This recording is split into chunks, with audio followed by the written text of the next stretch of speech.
சூழ்ச்சி, ஒரே நேரத்தில் 2 அணியிலும் பேசிக்கொண்டே இருக்கிற ராஜதந்திரம். திருமாவளவன் பாமகவோடும் சேரமாட்டோம், பாஜகவோடும் சேரமாட்டோம், அந்த கட்சிகள் இடம்பெறுகிற கூட்டணியில் சேரமாட்டோம். இதனால் என்ன பாதிப்பு வந்தாலும் ஐ டோன்ட் கேர், அதை பற்றி நான் கவலைப்படவில்லை. எனக்கு இதெல்லாம் முக்கியம், பதவிதான் முக்கியம் சொன்னா இப்படி எல்லாம் பேச முடியுமா? பேசுவார்களா யாராவது? இப்ப புதிதாக கட்சி தொடங்கி இருக்கிற நடிகர் நண்பர் விஜய் அவர்கள் கூட புத்தக வெளியீட்டு விழாவுக்கு வரும்படி அழைப்பு விடுத்த போது விகடன் இதழின் சார்பில் அது ஒரு தவறான யூகத்தை கொடுத்து விடக்கூடாது,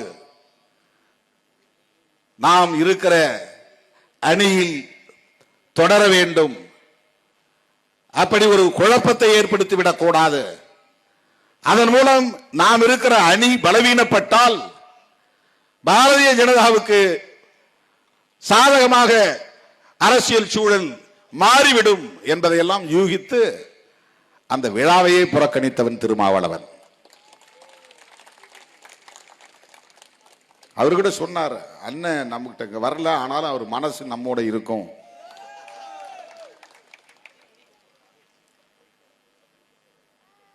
நாங்க நினைச்சிருந்தாரா இல்ல எங்களுக்கு விஜயோட போறது கூட கதவு திறந்திருக்கு அப்படின்னு சொல்லலாம். அந்த கதவையும் நான் மூடினேன். அதுதான் திருமாவளவன். பாஜக தலைமையிலான அணி, அதையும் மூடினேன். அப்போதே நான் சொன்னேன், அதிமுக நமக்கு பல தொகுதிகளை தருவதற்கு தயாராக இருக்கிறது, கூட்டணி அரசுக்கும் ஆட்சிக்கும் அது உடன்பட தயாராக இருக்கிறது, போனால் துணை முதலமைச்சரையும் கோரலாம், கூடுதலாக 3-4 அமைச்சர் பதவிகளையும் பெறலாம், இப்படியெல்லாம் ஆசை காட்டிய சிலர் உண்டு. நீங்கள் நினைக்கிற சராசரி அரசியல்வாதி அல்ல திருமாவளவன் என்பதை பல சந்தர்ப்பங்களில் நான் உறுதிப்படுத்தி இருக்கிறேன். இந்த ஆசைகளால் திருமாவளவனை வீழ்த்திவிட முடியாது என்பதை உறுதிப்படுத்தி இருக்கிறேன். இன்னைக்கு என்ன நிலை? நான் யூகம் பண்ணது சரியா போச்சு. 1 வருஷத்துக்கு முன்னாலே போய் பிஜேபியோட கூட்டணி அமைக்க வேண்டிய கட்டாயம் எங்கே வந்தது? ஏன் அதிமுக பிஜேபியில் போய் சிக்கியது? யோசித்து பாருங்கள். நம்மை அந்த கூட்டணியிலிருந்து வெளியேற்றிய பிறகு அவர்கள் இதே முடிவை எடுப்பதற்கும் வாய்ப்பு இருக்கிறது. அப்படி எடுத்திருந்தால் நாம் நடுத்தருவிலே நின்றிருப்போம்.